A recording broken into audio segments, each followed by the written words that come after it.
आप सबका स्वागत है। नमस्कार। प्रेस कॉन्फ्रेंस में आने से पहले आज टीवी चैनल के ऊपर अभी जो दृश्य देखने को मिला है वो बहुत ही हृदय विदारक है, बहुत ही चिंताजनक है। अभी राजस्थान के बयाना, भरतपुर के बयाना में जो दृश्य आप सबने देखा होगा, चैनल में अभी चल रहा है। एक ट्रैक्टर एक युवक के ऊपर, जिस युवक का नाम निरपत है, उस युवक के ऊपर चढ़ जाता है और युवक की वहीं पर तत्कालीन हत्या हो जाती है, उसकी मृत्यु हो जाती है। विभत्स दृश्य है। ये केवल एक युवक की हत्या का विषय नहीं है, एक युवक की मृत्यु का विषय नहीं है। ये केवल एक ट्रैक्टर एक युवक के ऊपर चढ़ गया, राजस्थान के एक गांव और एक जिले का विषय नहीं है। ये आज पूरे राजस्थान का विषय है। ये आज कांग्रेस शासित राज्यों का विषय है।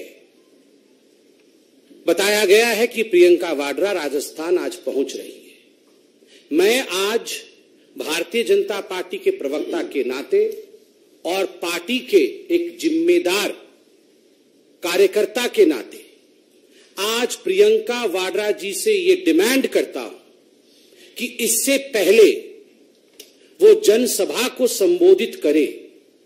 ये जो हृदय विदारक दृश्य है भरतपुर का, हत्या हो रही है, सरेआम हत्या हो रही है, उसकी रिकॉर्डिंग हमारे सामने है। ये लड़ाई कोई आज की नहीं है। अनेक वर्षों की दो परिवारों के बीच लड़ाई, पुलिस में कंप्लेंट, उसके बावजूद हत्या।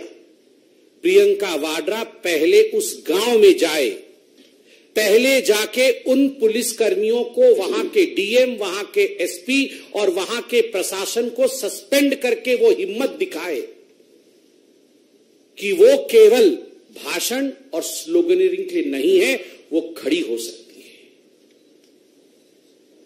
She has to project that she has the spine, she has the gall to visit Bharatpur, to visit the place where this gruesome incident, this gruesome murder has taken place only a while ago, and the video which has gone viral across the country and beyond is heart-wrenching. This is the call to Priyanka Vadra. Priyanka ji, विषय तो बहुत ही गंभीर है जिस पे आज हम press conference कर रहे हैं, मगर दृश्य देखने के बाद अपने आप को रोका नहीं गया। इसलिए हमने आपसे ये चैलेंज दिया है कि आप पहले वहां जाएं। अब मैं विषय पे आता हूं। हिंदुस्तान की ये खूबसूरती है, लोकतंत्र की ये खूबसूरती है कि जब चुनाव आते हैं तो घोषणा पत्र आते हैं। घोषणा पत्र एक पुलिंदा होता है, जवाबदेही का घोषणा पत्र एक पुलिंदा होता है कि हम क्या करेंगे जनता के लिए, हम किस प्रकार से जनता को आगे उनके विकास के लिए काम करें।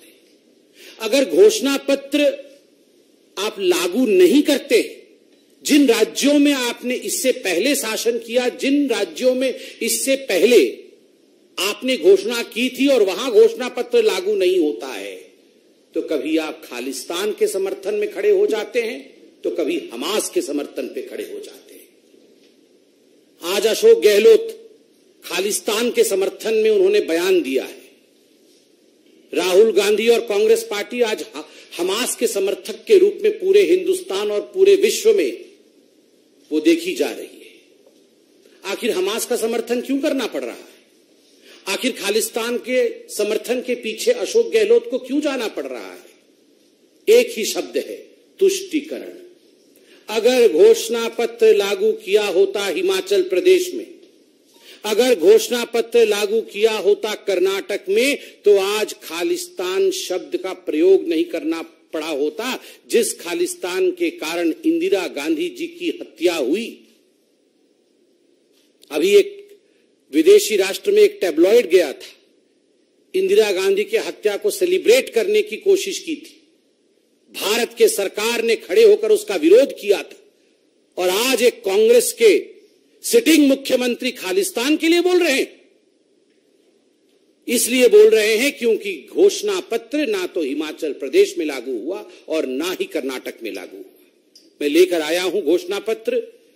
हिमाचल प्रदेश में क्या घोषणाएं की थी, कर्नाटक में क्या घोषणाएं की थी, और अंततो गत्वा किस प्रकार से उनका हश्र, उनका अंजाम नकारात्मक रहा, वो इंप्लीमेंट नहीं हुए भी तो इस प्रकार से हुए कि मिलने के बदले देना पड़ा, लेने के बदले देना पड़ा।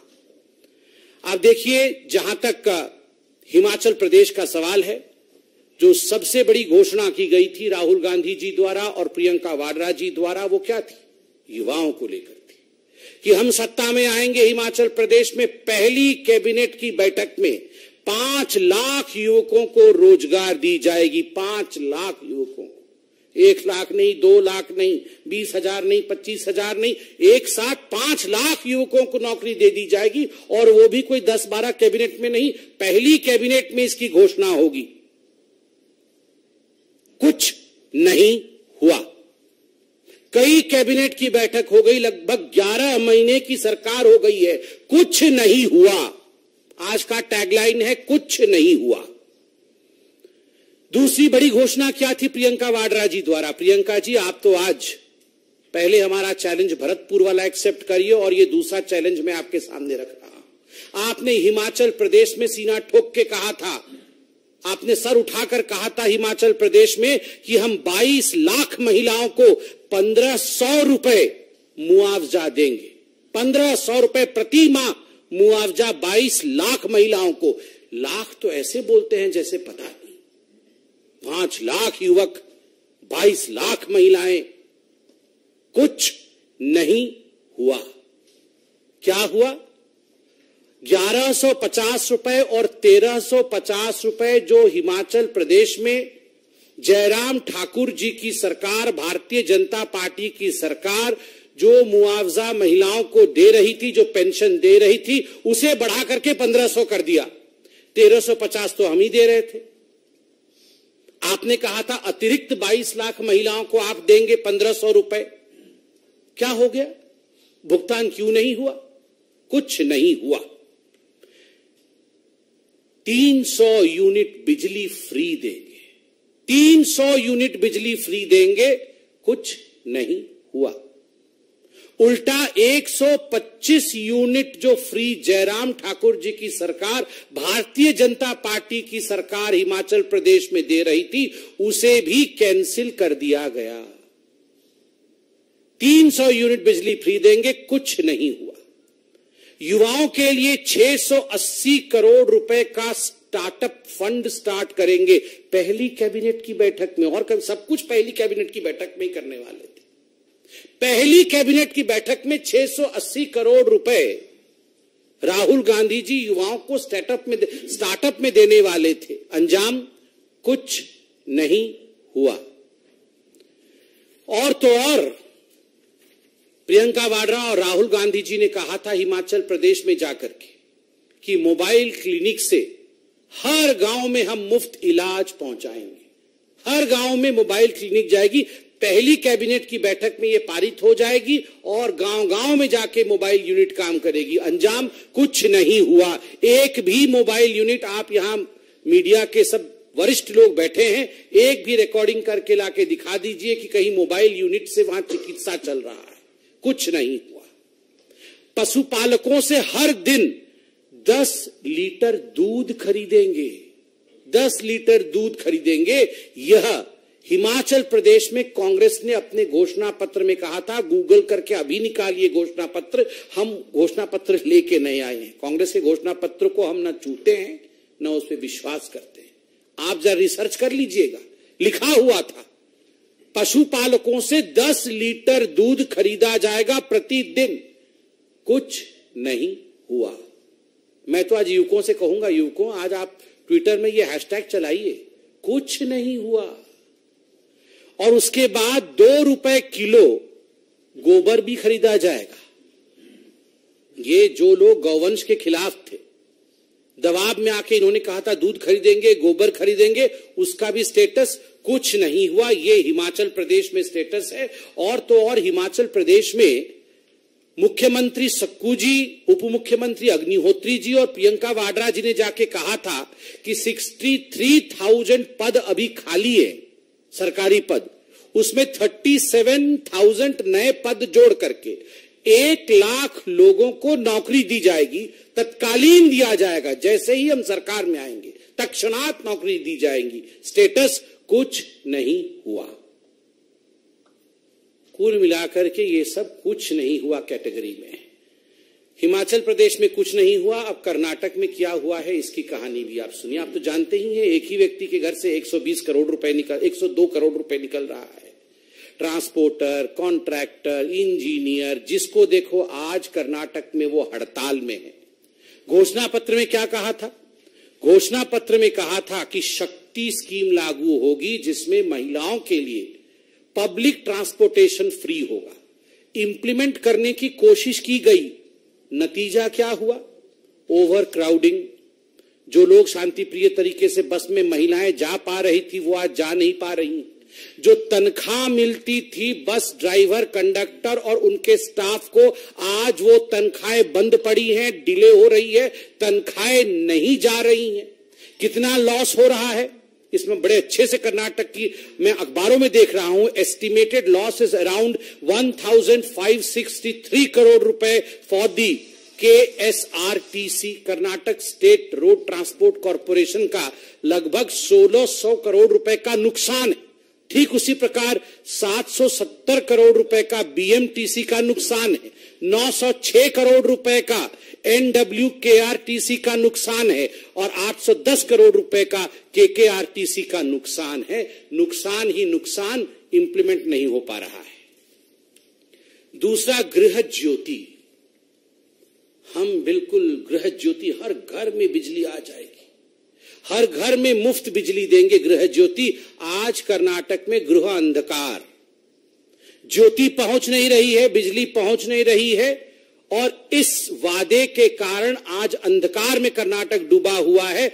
वो होता है ना, आप कुछ भी वो कोई आप दरखास्त लाते हैं कि मुफ्त मिलेगा तो उसमें एक एस्ट्रिक होता है, नीचे कंडीशन छोटे छोटे लिखे रहते हैं, जिनको माइक्रोस्कोप में पढ़ो तो जाके मालूम पड़ता है कि उसमें कंडीशन तो बड़े भयंकर थे। तो गृह ज्योति में भी एस्ट्रिक लगा करके ऐसे कंडीशन लगा रखे हैं कि किसी को गृह ज्योति योजना का लाभ कर्नाटक के अंदर आज कांग्रेस की सरकार में मिल नहीं रहा है। और नतीजा पावर कट, नतीजा टेक्निकल ग्लिच। आप में से कोई भी कर्नाटक में जाकर इस पर शोध कर सकता है। गृह लक्ष्मी योजना, 2000 रुपए मंथली असिस्टेंस। जो महिला परिवार की हेड है उसको 2000 रुपए प्रति महीने दिए जाएंगे गृह लक्ष्मी योजना के माध्यम से। राहुल गांधी जी ने भरी सभा में कहा था, पहली कैबिनेट की बैठक में लागू करेंगे कहा था। क्या हुआ है? क्या हुआ है? कंडीशंस अप्लाई कि पहले आप फैमिली के हेड बन जाइए, आधार कार्ड बदल दीजिए, टेक्निकली पहले अपने नाम को आप फैमिली के हेड के रूप में स्थापित कीजिए, ये वेरीफाई होगा, उसके बाद जाके असिस्टेंस देने का काम करेंगे। और अखबारों में क्या हेडलाइन छपा हुआ है, मैं हेडलाइन पढ़ देता हूं। Karnataka government partially suspends registrations for गृह लक्ष्मी स्कीम। जो रजिस्ट्रेशन करने की प्रक्रिया आरंभ की थी उसे उन्हें बाध्यतम सस्पेंड करना पड़ा। इसलिए सस्पेंड करना पड़ा क्योंकि टेक्निकलिटीज जो थी वो मीट नहीं हो रही थी। तो आपने अनाउंस क्यों किया राहुल गांधी जी? पहले आपको टेक्निकल विषय पे साउंड हो। वैसे राहुल एंड टेक्निकलिटी ये तो एक साथ कभी जा ही नहीं सकते। वो समझते कहां है, वो समझते कहां है टेक्निकलिटी। ये तो आधार के विरोधी थे, ये तो जैम के विरोधी थे। आज कह रहे आधार में ठीक करो, जैम में ठीक करो, तब गृह लक्ष्मी हम लागू करेंगे। इसके साथ साथ अन्य भाग्य योजना, हम 10 केजी चावल प्रति घर के हर सदस्य को 10 केजी चावल दिया जाएगा। आज क्या नतीजा है? दूसरे राज्यों ने भी कर्नाटक को मदद देने से इनकार कर दिया है। दूसरे राज्यों ने भी कहा है कि हम भी ये नहीं दे सकते हैं, आपको इसमें मदद नहीं कर सकते हैं। सारा का सारा ठीकरा केंद्र के ऊपर फोड़ने की कोशिश कर्नाटक की सरकार कर रही है। और जो 5 केजी चावल नरेंद्र मोदी जी की सरकार कोरोना के समय से दे रही है, उसकी भी acknowledgement, even the Karnataka government is not acknowledging what the Modi government is doing of giving 5 KG free rice to every family. बंधुगण, इतना ही नहीं, युवा निधि 3000 रुपए प्रति महीने कर्नाटक में जो अनएम्प्लॉयड युवक है उसको दिया जाएगा, और 1500 रुपए प्रति महीने जो डिप्लोमा धारक युवक है उसको दिया जाएगा। 3000 जो ग्रेजुएट है और 1500 रुपए जो डिप्लोमा है। स्टेटस कुछ नहीं हुआ, नॉट इंप्लीमेंटेड। आप देख सकते हैं बड़ा बड़ा स्टेटस लिखा हुआ है, नॉट इंप्लीमेंटेड। बंधुगण, आज ये प्रेस कॉन्फ्रेंस हमने इसलिए किया है, और ये पहला प्रेस कॉन्फ्रेंस नहीं है। हम जिन राज्यों में चुनाव हो रहा है, चाहे वो मध्य प्रदेश में हो चाहे राजस्थान में हो, उन चुनावी राज्यों में भारतीय जनता पार्टी, चाहे छत्तीसगढ़ में हो चाहे मिजोरम में, उन चुनावी राज्यों में तेलंगाना में भी भारतीय जनता पार्टी जाकर के ये जो विपक्षी दल है अपने घोषणा पत्र में जो लुभावने वादे करते हैं ताकि उन्हें वोट मिल जाए, मगर उनका पालन नहीं करते हैं, इसका खुलासा भारतीय जनता पार्टी हर राज्य में करेगी। और भारतीय जनता पार्टी सीना ठोक के आज चैलेंज करती है, ऐसा कोई स्कीम नहीं है जो मोदी जी ने वादा किया है और डिलीवर नहीं किया है। हमने कहा था राम मंदिर बनेगा, बना। हमने कहा था घर में घुस के मारेंगे, एयर स्ट्राइक और सर्जिकल स्ट्राइक हुआ। जो हमने कहा है वो मोदी जी ने किया है। इसलिए लेट्स टेक दिस चैलेंज। जो हमने कहा है वर्सेस जो आपने कहा है, हमने किया है और वहां कुछ नहीं हुआ है। मगर इन सबसे पहले प्रियंका वाड्रा जी से मेरी गुजारिश है, क्योंकि ये बहुत सेंसिटिव विषय है, मेरी गुजारिश है कि भरतपुर वाले विषय में तुरंत वो भरतपुर के रवाना हो और वहां जाके प्रशासन को सस्पेंड करे, वहां जाके गहलोत जी की तरफ से क्षमा याचना करे। और खालिस्तान पर भी जो गहलोत जी सोचते हैं, क्या वही गांधी परिवार सोचती है? हमास पर तो क्या सोचती है वो हम जानते हैं, मगर खालिस्तान पर जो अशोक गहलोत सोचते हैं, क्या वही प्रियंका वाड्रा और राहुल गांधी सोचते हैं? इसका जवाब भी आज प्रियंका वाड्रा दे। बहुत बहुत धन्यवाद। कोई प्रश्न हो तो अवश्य पूछे।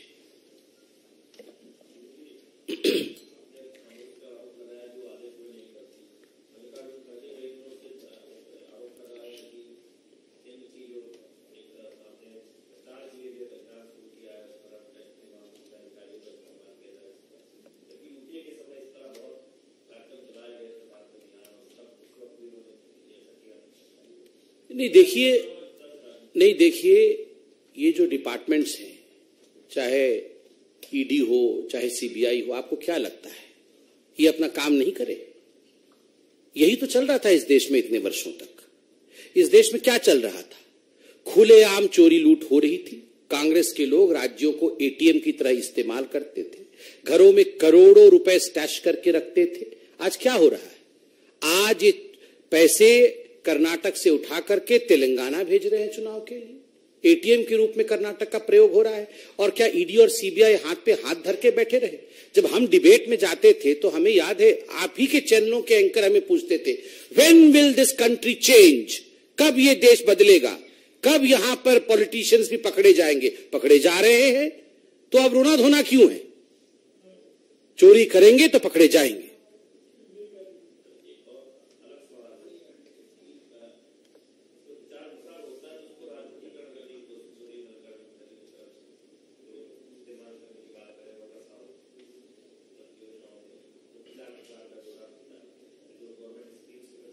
तो वो इसी में जाके बोले इस विषय को, उनको अगर ऐसा लगता है तो।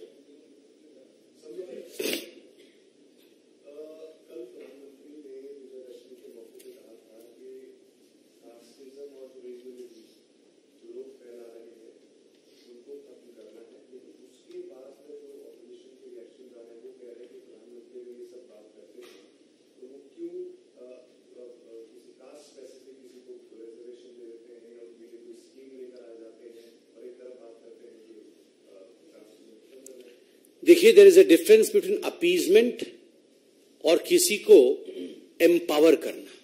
एम्पावरमेंट और अपीजमेंट में डिफरेंस है। जहां तक कांग्रेस पार्टी का सवाल है, उन्होंने हमेशा से ही, जब से यह देश आजाद हुआ, उनकी एक ही नीति रही है, अपीजमेंट, जिसको हिंदी में तुष्टीकरण कहते हैं।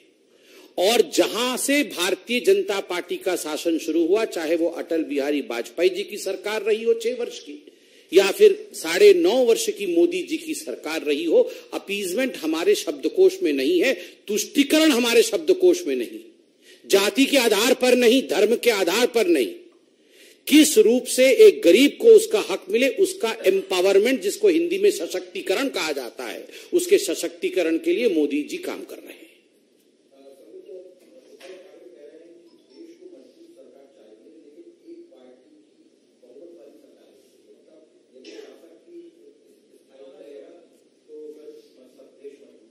नहीं, कल तो मैं सुन रहा था आशीष सेल्लार जी को। आशीष सेल्लार जी ने उद्धव ठाकरे जी के लिए बहुत अच्छे शब्द का प्रयोग किया।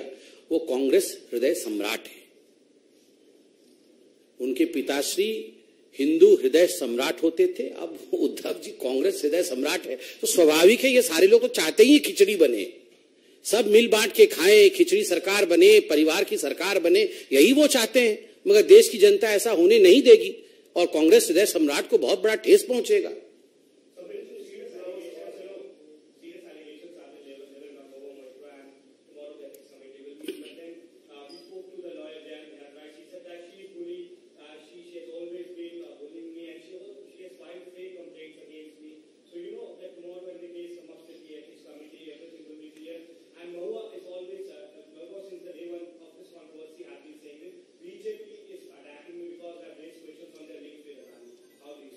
See, as far as this whole issue is concerned, I would reserve my comment for a later date, because as rightly pointed by you, the thing is in front of, the matter is in front of the ethics committee, and I should not breach that, because let the ethics committee investigate, let the ethics committee come out with a report, and let us all know what the truth is, which we are all awaiting eagerly. Let me not cross the line of commenting before the ethics committee comments.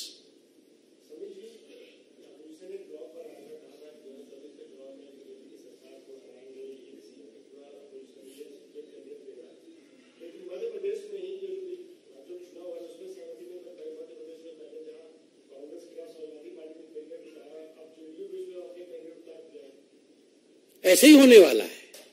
आपको क्या लगता है, ये सारे लोग एक होकर के भारत माता कैसे आगे बढ़ेगी इसकी चिंता कर रहे थे क्या? देखिए, ये सारे लोग एक होकर अगर चिंता करते कि हम देश की उन्नति के लिए एक हो रहे हैं, भारत पिछड़ गई है, हम सब देश को आगे बढ़ाएंगे, तब इसका कुछ अंजाम निकलता। मगर अगर इन लोगों ने सोचा हुआ है कि हमार दुगो बबुआ का की हुई, तो आपको क्या लगता है ये सब देश की चिंता कर रहे हैं? ये अखिलेश जी बहुत देश की चिंता कर रहे हैं, ये सोनिया जी देश की चिंता कर रही, ये सब चिंता कर रहे हैं हमार बबुआ लोगों का क्या होगा, इसलिए ये सब हो रहा है। सब अभी शुरू नहीं, अभी तो आप ट्रेलर देख रहे हैं। देखिए 24 के चुनाव से पहले क्या होने वाला है। सड़क पे लड़ाई होगी, दर्शक दीघा में हम और आप बैठ के देखेंगे। हाँ जी सर।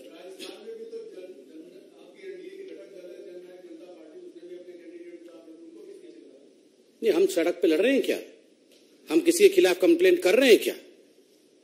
देखिए, राजनीति में एक सिविलाइज तरीका होता है। ये जो अखिलेश यादव जी राहुल गांधी जी की इतनी बड़ाई कर रहे थे, कल तो क्या क्या कह दिया अखिलेश जी को, मैं तो बोल भी नहीं सकता हूं। और वो आईपी सिंह जी क्या क्या बोल रहे हैं राहुल जी के लिए, बताइए कैसे कैसे शब्दों का प्रयोग हो रहा है आपस में। और ये चले थे बड़े एक होने के लिए। This marriage is not possible.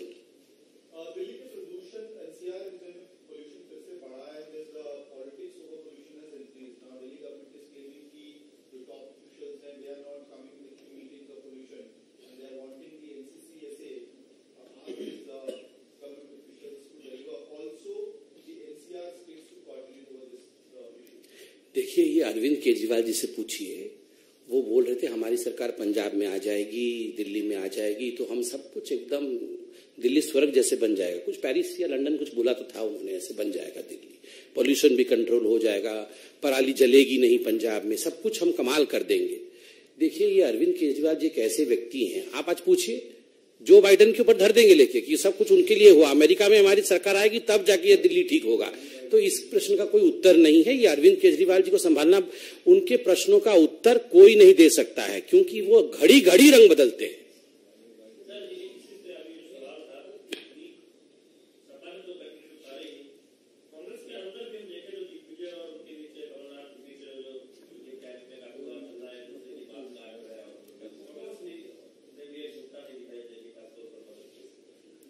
नहीं, कांग्रेस में तो, अरे कांग्रेस में क्या है, मैं तो सुनने में हम लोग को ये भी आ रहा है और आप लोगों के माध्यम से आ रहा है कि परिवार में भी एकजुटता नहीं है।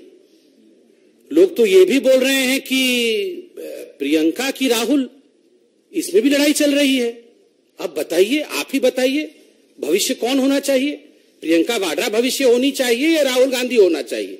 ये भी आजकल इस पे भी बहुत चर्चाएं चल रही है। ऐसा हम लोग आप लोगों के माध्यम से सुनने को मिला है। बहुत बहुत धन्यवाद।